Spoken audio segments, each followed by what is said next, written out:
이번 주일에는 서빙고를 포함해서 저희 국내 여러 캠퍼스 교회들이 로잔 대회에 참여한 목회자들의 설교를 듣는 순서들이 많습니다. 저희도 뜻하지 않게 연결된 우리 목회자들의 설교를 내일 일요 주일에는 1부에는 방글라데시에서 오신 분이, 또 2부 예배는 코스타리카에서 오신 분이 이렇게 말씀을 전하게 되었습니다. 그래서 토요 예배만 제가 설교하게 됐는데, 다른 말씀을 나누는 것보다 우리가 지금 묵상하고 있는 느헤미야 강해에 오늘 본문과 내일 본문에 연결되어 있는 말씀들을 묵상함으로 느헤미야 강해 그동안 해왔던 것의 13장까지 마무리하는 게 좋겠다. 그래서 그냥 우리가 느헤미야 말씀을 묵상하기로 했습니다. 내일도 오셔서 또 로잔대에 참여했던 코스타리카, 방글라데시 두 분 목사님들을 통해서 또 귀한 말씀 들으시면 좋겠고요, 아니면 영상으로도 함께 참여하시면 좋겠습니다.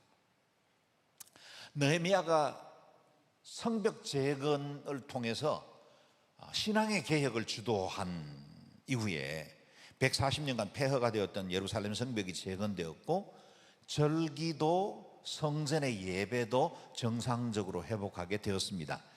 이제 예루살렘에도 사람들이 정착할 수 있게 된, 그래서 안전하고 평안한 도시가 되었습니다. 그래서 느헤미야는 백성들이 그동안 예루살렘을 다 떠나 인근 지역이나 다른 유다와 베냐민의 동네로 흩어져 있던 사람들에게 다시 인구 유입 정책을 펼칩니다. 이 과정들을 통해서 예루살렘이 다시 옛 예배 중심지, 그리고 유다 왕국의 중심지로 회복시켜 나가는 작업을 하게 된 겁니다. 정말 놀라운 개혁과 변화가 찾아왔지요. 그런데 만약 우리가 어제까지 묵상했던 느헤미야 12장까지 말씀으로 끝나버렸다면 느헤미야는 더 감동적인 해피엔딩이 되었을 겁니다. 그런데 이 13장이 한 장 더 설명됨으로 인해서, 그럼 우리에게 개혁은 무슨 의미가 있는가? 그리고 인간에게 있어서 신앙의 본질과 우리가 믿음을 지켜나간다는 것이 무엇인가 하는 새로운 회의를 갖게 만들게 합니다. 그래서 이 말씀을 통해서 우리에게 도전하는 중요한 메시지가 있습니다. 개혁은 계속되어야 한다. 개혁은 단 한 번의 어떤 큰 부흥의 사건으로 그치지 않는다. 로잔이라는 이 엄청난 전 세계인의 복음 축제로 세계 복음화는 이루어지지 않는다. 어느 날 우리가 부흥회에 참여하고 중요한 세미나에 참여해서 내가 큰 도전과 은혜를 받았다고 해서 우리가 금세 그리스도를 닮아가고 훌륭한 신앙인으로 세워지지 않는다는 사실을 우리 자신도 늘 깨닫고 있죠. 그래서 우리가 어처구니 없이 쉽게 넘어지기도 하고 세속과 타협하기도 하는 연약한 우리 자신이기 때문에 우리가 다시 한번 개혁의 깃발을 들고 하나님의 말씀으로 돌아오고 예배로 돌아와야만 주님 앞에 바로 설 수 있다는 사실을 알게 됩니다. 막 성벽 봉헌식을 마친 예루살렘 그 현장으로 저와 여러분이 함께 가보기를 원합니다. 1절에서 3절 말씀 다시 읽어보겠습니다. 시작. 그날 백성들이 듣는 앞에서 모세의 책을 큰 소리로 낭독했습니다. 그런데 거기에 암몬 사람과 모압 사람은 영원히 하나님의 회중에 들지 못한다는 기록이 나왔습니다. 그들이 빵과 물을 주어 이스라엘 백성들을 반기기는커녕 오히려 발람을 매수해 그들을 저주하게 했기 때문입니다. 그러나 우리 하나님께서는 그 저주를 복으로 바꾸어 주셨습니다. 이 율법을 들은 백성들은 이방 피가 섞인 사람들을 이스라엘에서 몰아냈습니다. 아멘. 여기 1절 말씀에 기록된 그날은 바로 예루살렘 성벽을 완공한 이후에 하나님 앞에 봉헌식을 드리는 바로 그날이었습니다. 그들이 모세의 책, 특별히 신명기를 낭독하며 읽어가는 중에 미처 생각하지 못했던 한 가지 사실을 발견하게 됩니다. 암몬 사람과 모압 사람은 하나님의 회중 곧 언약 백성에 영원히 들어올 수 없다는 말씀이었습니다. 이스라엘과 암몬 모압 사이에는 그들의 역사적 악연이 있었습니다. 이스라엘 백성들이 출애굽해서 40년 광야 생활을 성공적으로 마치고 드디어 약속의 땅에 들어가기 직전에 그들이 약속의 땅에 들어가기 위해서는 암몬 땅과 모압 땅을 통과하지 않고는 가나안에 들어갈 수가 없었습니다. 그래서 그 땅을 통과하려고 할 때 하나님께서 이스라엘 백성들에게 지시를 내리죠. 그들은 너의 골육 친척이니 그들과 절대로 전투를 벌이지 말라는 겁니다. 그런데도 이 모압에 그리고 암몬에 있었던 사람들은 그들을 제대로 맞이하지 않습니다. 여러분, 암몬과 모압은 아브라함의 조카였던 롯에게 나온, 롯의 그리고 두 딸에게서 나온 종족입니다. 그렇다면 이들은 뿌리로 거슬러 올라가면 이스라엘과 같은 조상을 갖습니다. 이스라엘이 출애굽 광야 40년을 마치고 지친 채로 그 길을 통과할 때 그들이 물과 빵을 준비하고 따뜻하게 환영하고 약속의 땅으로 들어갈 수 있도록 도와주지는 못할지언정 그들이 나와서 싸움을 걸었다는 겁니다. 뿐만 아니라 선지자 발람을 매수해서 저주하게 하고, 이것이 실패하자 모압 여인을 동원해서 이스라엘의 남자들이 음란의 죄에 빠지게 만듭니다. 그래서 이 일로 이스라엘은 큰 재앙, 하나님의 심판을 받게 되죠. 이 사건, 이 역사적 사실로 인해서 모압과 암몬은 이스라엘 청회에 들어올 수 있는 자격을 영원히 박탈당하고 말았습니다. 성벽 봉헌식 중에 이 말씀을 읽게 된 겁니다. 그런데 이 말씀을 읽게 되자 그들의 마음속에 떠오른 한 사람이 있었습니다. 이 말씀에 적용받지 않고 도리어 특권을 누리고 있었던 한 암몬 사람이 있었던 겁니다. 그가 바로 도비아였습니다. 4절 5절 말씀을 읽겠습니다. 시작. 이 일이 있기 전에 우리 하나님의 집에 창고를 맡고 있던 제사장 엘리야십은 도비아와 가깝게 지내며 그에게 큰 방을 하나 내주는데, 그 방은 전에 곡식 제물과 유향과 성전의 물건을 두고 레위 사람들과 노래하는 사람들과 성전의 문지기들을 위해 11조로 거둔 곡식과 새 포도주와 기름과 제사장들에게 주는 제물들을 두던 방이었습니다. 아멘. 등잔 밑이 어둡다고 하지 않습니까? 암몬 사람이었던 이 도비아가 다른 곳도 아닌 예루살렘 성전에서 큰 방 하나를 차지하고 살고 있었다는 겁니다. 성전 예배에 참여할 자격도 없는 암몬 사람이었는데 그 도비아가 어떻게 성전 안에 방을 얻어서 상주할 수 있었을까요? 이는 성전 제사와 시설 관리를 책임 맡고 있던 대제사장 엘리야십이 내준 방이었습니다. 우리가 느헤미야를 묵상할 때 6장에서 이미 묵상한 바와 같이 이 도비아는 암몬 사람이었지만 정략적인 결혼을 통해서 유다의 상류층들과 깊은 교제를 나누고 있었습니다. 그래서 스가냐의 사위가 되었고, 도비아의 아들도 유대인 아내를 얻어서 유다 유력한 집안의 사돈이 된 겁니다. 이를 통해 인맥을 넓혀왔을 것이고 유다 사람들에게 인정받는 사람 중에 하나로 동맹까지 맺고 있었습니다. 도비아가 성전 안에서 이렇게 방을 얻을 수 있었던 또 하나의 이유가 있습니다. 오늘 읽지는 않았지만 28절에 보면 이런 사연이 나와 있죠. 읽어봅니다. 시작. 그런데 대제사장 엘리야십의 아들인 여야다의 아들들 가운데 하나가 호론 사람 산발랏의 사위였습니다. 대제사장 엘리야십은 사마리아의 총독이었던 산발랏의 딸을 며느리로 두고 있었다는 겁니다. 두 사람은 사돈 관계였죠. 이전에 산발랏은 예루살렘의 성벽이 재건되는 것을 지속적으로 방해하고 조롱하고 느헤미야를 괴롭혀 왔던 사람입니다. 그가 모든 계획이 수포로 돌아가자 이제는 도비아를 앞세워서 예루살렘 성전 안에 거주하게 만든 겁니다. 산발랏과 도비아가 누굽니까? 예루살렘 성벽 공사가 시작되기 전부터 완공 때까지 끈질기게 유다 공동체의 재집결을 방해하고 회방하던 원수들의 앞잡이였습니다. 이제 막 율법으로 돌아가 새로운 언약 공동체로 세워져야 했던 유다 공동체의 가장 큰 걸림돌 역할을 했던 이 두 사람들이 제사장 엘리야십과 깊은 관계를 맺고 있었다는 겁니다. 제사장 엘리야십은 도비야를 위해서 없던 방을 하나 추가로 만들어준 게 아닙니다. 성전에 꼭 필요한 방, 있어야만 했던 그 방을 비우고 내준 겁니다. 그래서 오늘 본문에도 그 방은 전에 곡식 제물과 유향과 성전에 물건을 두고 레위 사람들과 노래하는 사람들과 성전 문지기들을 위해 11조로 거두었던 곡식, 새, 포도주, 기름, 제사장들에게 주는 제물, 이것들을 보관하던 방이었습니다. 성전에 드린 제물과 성전 물건 그리고 11조들을 모아두던 그 중요한 방을 정리해서 비우고 도비야에게 생활을 할 수 있도록 내준 겁니다. 성전 한가운데 또아리를 털고 있는 이 도비야를 보면 우리의 영적 현실, 현주소를 보는 것과 같은 생각이 듭니다. 우리도 하나님의 자녀가 됐죠? 거듭나서 거룩하게 되었습니다. 우리 하나님을 나의 왕으로 모시는 순간 우리의 심령은 하나님의 성전이 되었습니다.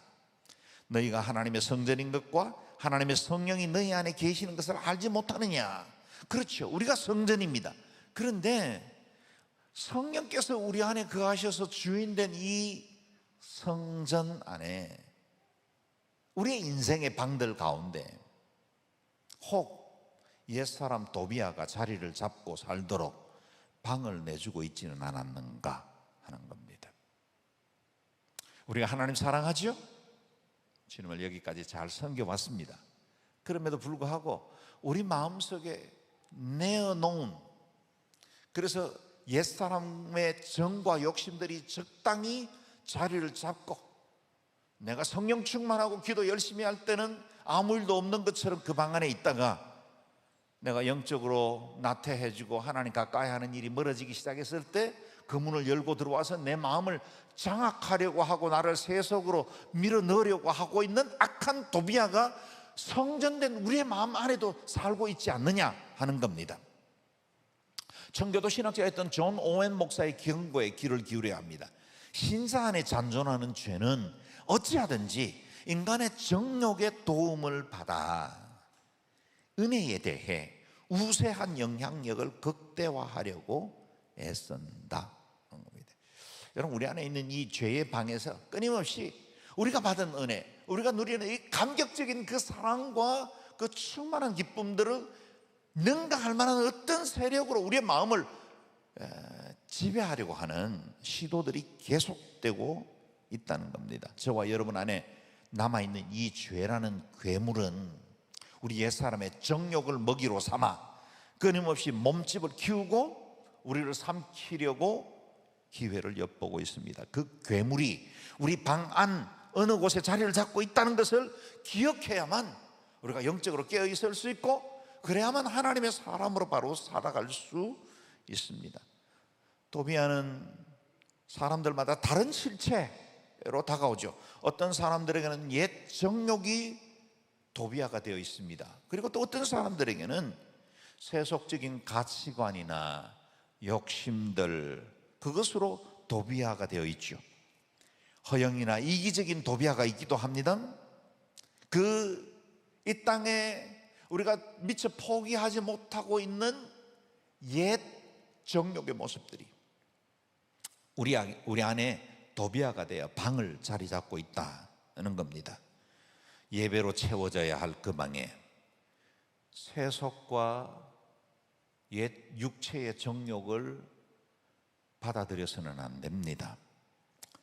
하나님께 드릴 예물과 11조를 두어야 할 방에 욕심과 인내의 도비야를 모셔놓으면 안 됩니다.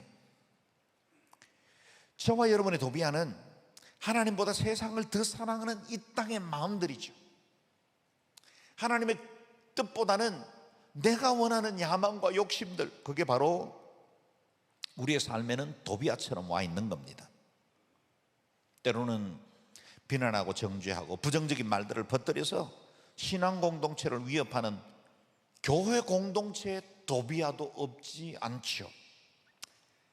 하나님을 사랑하는 믿음의 사람들, 우리가 드리는 예배 한 켠에서도 도비아는 여전히 기회를 엿보고 있고 신앙 공동체를 무너뜨리고 우리의 온전한 예배를 방해하려고 하는 악한 시도들을 계속해 나가고 있습니다. 그러므로 우리의 마음속 깊숙이 들어와 있는 도비아를 찾아내야 합니다. 그렇다면 이 도비아가 활동하기 좋아하는 때는 언제입니까? 6절에서 7절 말씀 읽어보죠. 시작. 그러나 이 모든 일이 진행되고 있을 때 나는 예루살렘에 없었습니다. 바벨론 왕 아닥사스다 32년에 내가 왕에게 갔다가 며칠 후에 왕의 허락을 받고 다시 예루살렘으로 돌아왔던 것입니다. 그제야 나는 엘리야십이 도비아에게 하나님의 집들에 있는 방을 내준 그 어처구니 없는 소행을 알게 됐습니다. 아멘. 느헤미야가 아닥사스다 왕 32년에 왕의 호출을 받고 일시적으로 페르시아를 다녀와야만 했습니다. 개혁 12년이 지난 시점입니다. 이미 개혁하고 많은 사람들의 이제 삶에도 이제는 틀이 잡혔고 이제는 저들이 거룩한 습관이 갖추어졌을 것이라고 여겨지던 그런 때였습니다. 예루살렘도 안정되었고 신앙 공동체도 말씀 따라 살기로 한 상태이죠. 아닥사스다 왕과 약속한 것을 지키려 페르시아 왕에게 다녀와도 될 것만 같았습니다. 그런데 그가 예루살렘을 비운 순간 이런 일들이 일어났다는 겁니다. 그가 얼마나 떠나 있었을까요? 정확히 알지는 못합니다. 그러나 학자들은 대체로 1년 정도의 기간으로 봅니다. 왜냐하면 이동하는데 3개월 정도가 걸리거든요. 3, 4개월이 걸립니다. 그런데 이 길지 않는 1년 시간 안에 백성들은 말씀에서 떠나서 과거의 옛 행실로 돌아가 버렸습니다.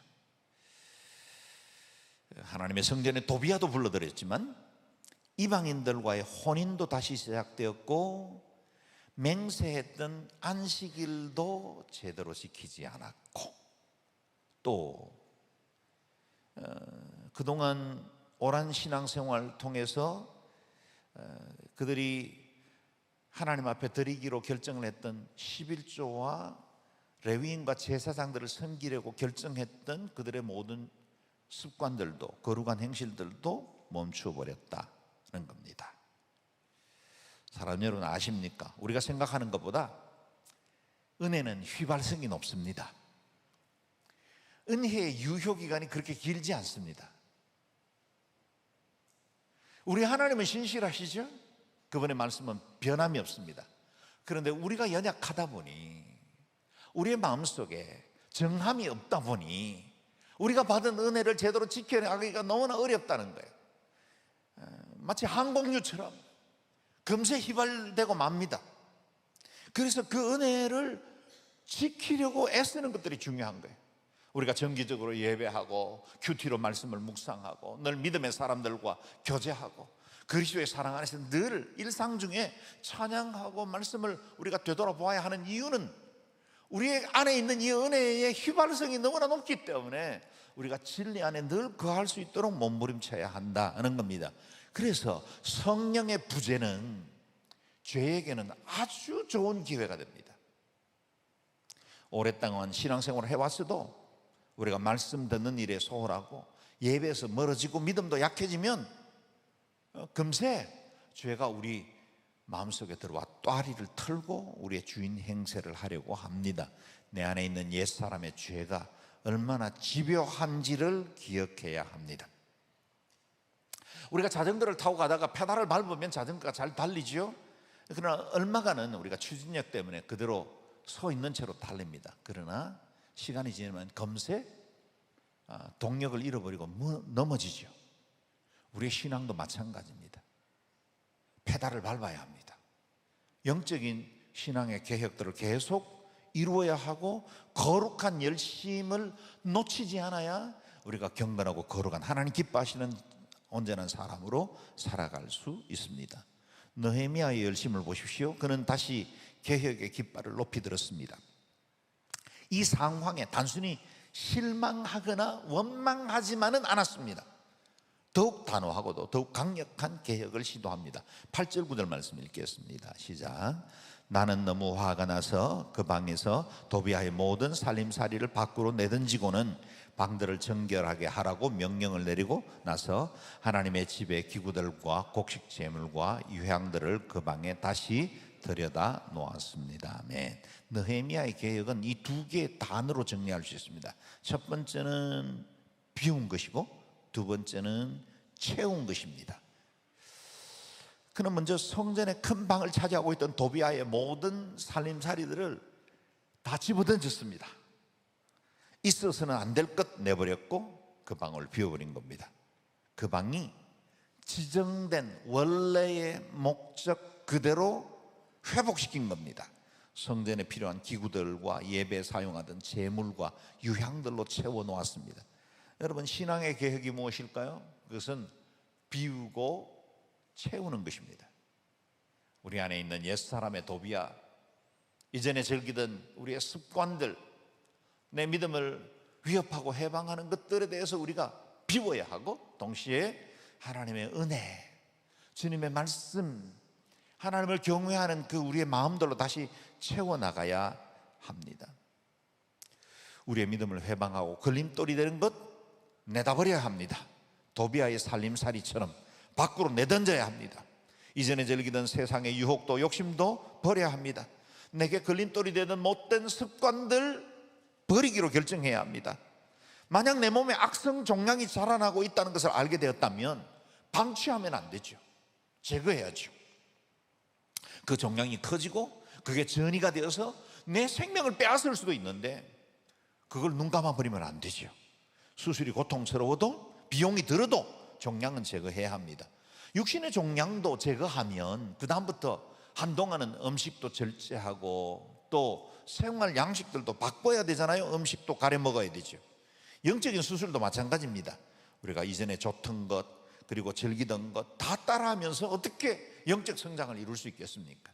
우리 안에 종교적인 개혁이 필요함과 동시에 우리의 신앙을 지켜나갈 거룩한 열심들이 계속 이어져야 한다는 겁니다. 우리 예수님께서 우리에게 명령하셨죠. 누구든지 나를 따라오려거든 자기를 부인하고 자기 십자가를 지고 나를 따를 것이니라. 열정과 욕심으로 채워진 자기를 부인해야만 온전한 그리스도 예수의 제자로 살아갈 수 있습니다. 이와 같이 성전에 또아리를 틀고 있던 도비아를 축출한 느헤미야는 이제 다시 언약으로 돌이키기 위해서 세 가지 개혁을 시도합니다. 우리가 10장 묵상할 때 유다 공동체가 언약했던 그것이 다시 회복된 겁니다. 첫 번째는 성전 예배를 회복합니다. 10절에서 12절 말씀 읽겠습니다. 시작. 그리고 레위 사람들이 밖에 돼 있는 몫을 받지 못한 것과 직무를 수행해야 하는 레위 사람들과 노래하는 사람들이 자기네 땅으로 돌아가 버린 사실도 알게 됐습니다.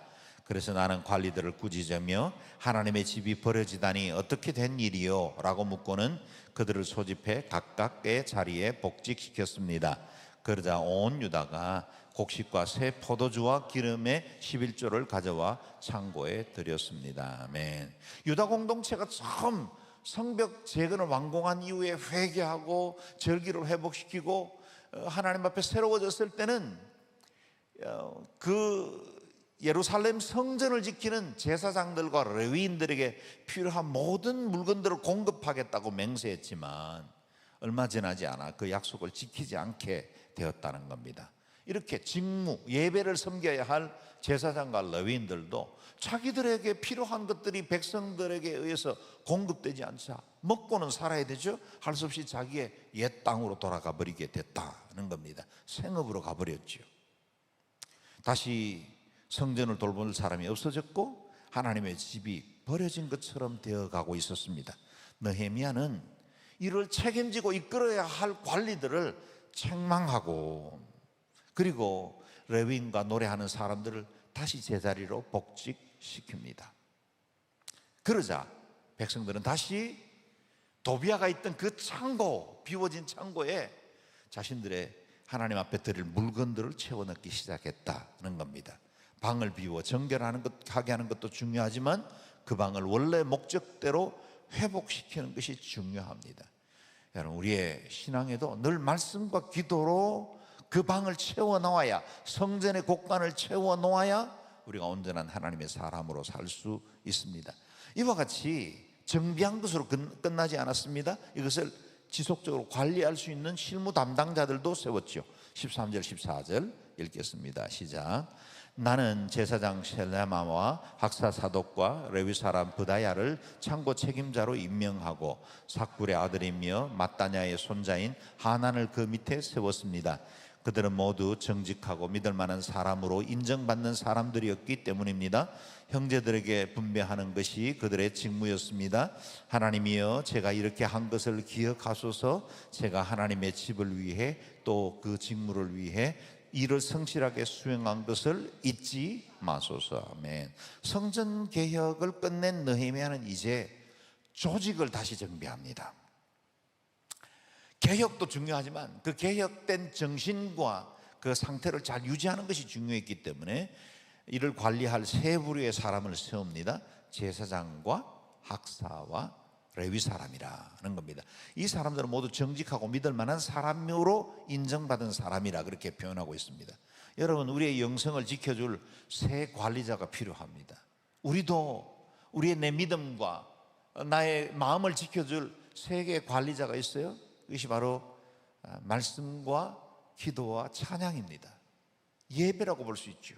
이 모든 것들을 잘 지켜나갈 때 우리가 온전히 우리의 마음도 지키고 믿음도 온전히 지켜나갈 수 있는 겁니다. 이 같은 개혁을 이룬 느헤미야는 이 모든 것을 지켜보시는 하나님 앞에 이렇게 기도하죠. 하나님이여, 제가 이렇게 한 것을 기억하소서. 여기 이 짧은 기도는 느헤미야의 마음이 단순한 나의 열정과 수고로 이루어진 개혁이 아니라 하나님이 다스리시고 하나님이 주관하지 않으면 안 된다는 사실에 대한 신앙적 고백입니다. 하나님이 다스려 주십시오. 하나님이 주인이십니다. 내가 행한 이 개혁의 결과도 하나님 주관하지 않으면 안 되십니다 라는 고백이죠. 두 번째는 안식일을 회복합니다. 그 무렵에 이미 유다 백성들은 안식일에도 포도주를 밟아 일을 하고 온갖 물건들을 실어 나르기도 하고, 또 예루살렘에 살고 있었던 이방 상인들이 와서 안식일에도 버젓이 장사하고 있고 그것을 또 유다 사람들이 구입하고 있었다는 겁니다. 그들의 조상들이 안식일을 지키지 않아 징계를 받았던 것을 잘 알면서도 똑같은 죄를 다시 반복하고 있었다는 겁니다. 그래서 느헤미야는 이렇게 똑같은 죄를 범하면 더 큰 하나님의 진노를 받게 될 것이라고 경고하고 안식일에 아예 성문을 열지 못하도록 닫아버렸습니다. 22절 말씀이죠. 읽겠습니다. 시작. 그러고 나서 나는 레위 사람들에게 자신을 정결하게 하고 성문을 지켜 안식일을 거룩하게 하라고 명령했습니다. 하나님이여, 제가 이렇게 한 것을 기억하시고 주의 사랑을 따라 저를 불쌍히 여기소서. 아멘. 그는 아예 성문 문을 닫아버리고 사람들이 출입하지 못하게 한 것, 이방인들이 들어와서 장사하지 못하게 한 겁니다. 여러분, 때로는 우리 안에 있는 성문들을 잘 닫아야 합니다. 내가 하나님 기뻐하지 않는 일에 가까이 하는 내 걸음의 출입을 막을 수 있도록 아예 신앙의 자물쇠로 걸어 잠궈버려야 합니다. 그래야 우리를 지킬 수 있습니다. 그리고 난 이후에 또 고백하죠. 제가 이렇게 한 것을 기억하시고 저를 불쌍히 여기소서. 개혁이 하나씩 이루어질 때마다 하나님께 맡기는 겁니다. 열심을 다해 수고를 다해 애썼지만 이 모든 건 하나님의 주권 아래 있습니다 라는 고백이죠. 세 번째는 가정의 거룩함을 회복합니다. 이방 여인들과의 결혼을 금하겠다고 맹세했던 그들이 한 10여 년 지나면서 아스돗, 암몬, 모압 여인들과 혼인을 하고 그들의 자녀들을 히브리 말조차도 잊어버리고 있었다는 겁니다. 느헤미야는 이 일에 대해서 아주 단호합니다. 때로 꾸짖고 저주를 내리기도 하고 퇴장까지 내리기도 했습니다. 27절 말씀을 읽겠습니다. 시작. 그러니 이제 너희가 이방 여자들과 결혼해 이 모든 끔찍한 악을 저지르고 우리 하나님께 죄짓고 있다는 말을 우리가 들어야겠느냐. 신앙 공동체 언약을 지켜나가기 위한 그의 열심은 가정들도 거룩함으로 회복시켜 나가기를 원했다는 겁니다. 그리고 역시 느헤미야는 이 세 번째 개혁에도 고백하죠. 하나님이여 저를 기억하시고 은총을 내리소서. 계획한 모든 일들이 하나님의 은혜 아래 있기를 원합니다 하는 겁니다. 여러분, 느헤미야의 계획은 철저히 이 세 가지 중심을 갖고 있습니다. 첫 번째는 하나님의 중심, 두 번째는 말씀 중심, 세 번째는 공동체 중심이에요. 하나님 중심, 말씀 중심, 공동체 중심.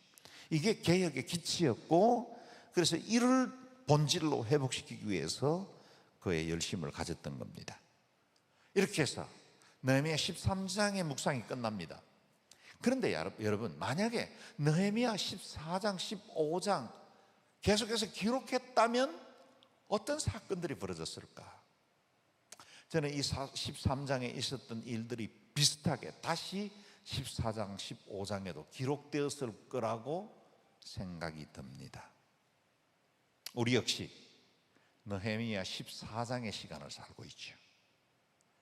우리 역시 지속적으로 개혁해야 하고 지속적으로 거룩을 향한 열심을 가져야만은 시간을 살고 있습니다. 자주 도비아가 내 마음속에 자리를 잡고 옛사람의 법으로 우리를 이끌어 가려고 할 때가 많습니다. 이전에 주를 사랑하고 고백하고 결단한 것들이 무색할 만큼 또 넘어지고 또 실패감에 사로잡히도록 우리를 내몰려고 하는 악한 자가 있을 겁니다. 우리의 성문을 열어주고 하나님께서 우리에게 주신 그 아름다운 법을 지키지 못하도록 이방인의 상인들이 우리의 마음을 빼앗고 우리를 더 즐거운 곳으로 이끌어 가려고 할 거예요. 14장이 기록되었다면 여전히 그 사건들이 반복되게 되었을 겁니다. 그러나 여러분, 우리는 다시 일어설 수 있습니다. 넘어지더라도 다시 일어서면 됩니다. 지금까지 여러분이 실패하고 넘어졌더라도 여러분 주저앉아 있지 말고 새롭게 일어나시면 됩니다. 우리의 연약함을 도와주시는 주님이 우리와 함께 하시기 때문이죠. 히브리서 4장 말씀인데요, 같이 읽으면서 하나님을 다시 굳게 붙들 수 있게 되기를 바랍니다. 시작. 그러므로 우리에게 큰 대제사장이 계시니 승천하신 이 곧 하나님의 아들 예수시라. 우리가 믿는 도리를 굳게 잡을지어다. 우리에게 있는 대제사장은 우리의 연약함을 동정하지 못하실 리가 아니요 모든 일에 우리와 똑같이 시험을 받은 이로되 죄는 없으시니라. 그러므로 우리는 긍휼하심을 받고 때를 따라 돕는 은혜를 얻기 위하여 은혜의 보좌 앞에 담대히 나아갈 것이니라. 아멘. 자리에 한번 일어서실까요? 여러분 가슴에 두 손을 얹고 이 시간에 기도하겠습니다. 제가 히브리서 말씀을 다시 한 번 더 읽을 때 여러분 마음에, 여러분의 마음으로 묵상하고 여러분의 말씀으로 삼으시기를 바랍니다. 그리고 이 말씀을 붙들고 다시 기도하면 좋겠습니다. 제가 읽습니다. 그러므로 우리에게 큰 대제사장이 계시니 승천하시니 곧 하나님의 아들 예수시라. 우리가 믿는 도리를 굳게 잡을지어다. 우리에게 있는 대제사장은 우리의 연약함을 동정하지 못하실 리가 아니요 모든 일에 우리와 똑같은 시험을 받은 이로되 죄는 없으시니라. 그러므로 우리는 긍휼하심을 받고 때를 따라 돕는 은혜를 얻기 위하여 은혜의 보좌 앞에 담대히 나아갈 것이니라. 아멘. 이 말씀을 따라 주님, 우리도 자주 우리 마음의 성전에 도비와 같은 악한 자를 용납하고야 맙니다. 하나님, 실패하고 넘어지기도 했습니다.